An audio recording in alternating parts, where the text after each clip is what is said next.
اته بجې د افغان سرحدي ځواکونو له طرفنا په পাকিস্তান مشرقي زون আফগানিস্তান کې সীমান্তে আবারও উত্তেজনা ছড়িয়ে পড়েছে। ইতিহাস যেন নিজের পুনরাবৃত্তি করছে।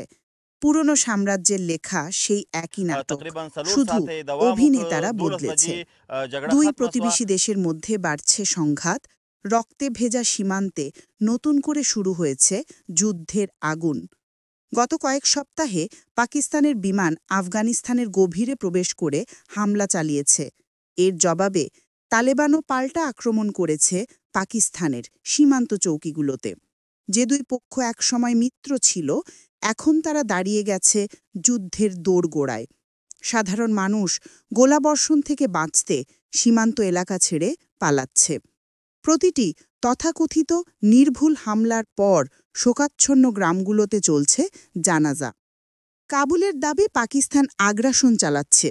অন্যদিকে ইসলামাবাদ বলছে তারা সন্ত্রাসীদের ঘাঁটির বিরুদ্ধে আত্মরক্ষামূলক অভিযান চালাচ্ছে। এ যেন এক প্রহসনের দৃশ্য।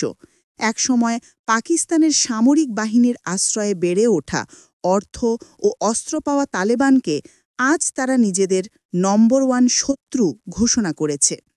যেসব জেনারেল একসময় ডুরান্ড লাইন পেরিয়ে প্রভাব বিস্তারের স্বপ্নে তালিবান যোদ্ধাদের প্রশিক্ষণ দিয়েছিলেন, তারাই এখন অভিযোগ করছেন তাদের সাবেক শিষ্যরাই পাকিস্তানের সন্ত্রাসীদের আশ্রয় দিচ্ছে। শিকারী হয়ে গেছে শিকার, শিষ্য হয়ে উঠেছে প্রতিদ্বন্দ্বী।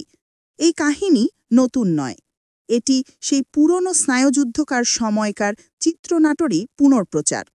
৮০ দশকে সোভিয়েত ইউনিয়নের বিরুদ্ধে লড়াইয়ের জন্য ওয়াশিংটন, ইসলামাবাদ ও রাওয়ালপিন্ডি মিলে তৈরি করেছিল জঙ্গি নেটওয়ার্কের এক ভয়াবহ অবকাঠামো। প্রশিক্ষণ শিবির, চোরাচালানের পথ, মতদর্শের সরবরাহ লাইন। সোভিয়েত পতনের পর এই কাঠামো ধ্বংস হয়নি, বরং ছড়িয়ে পড়েছে নানা দিকে।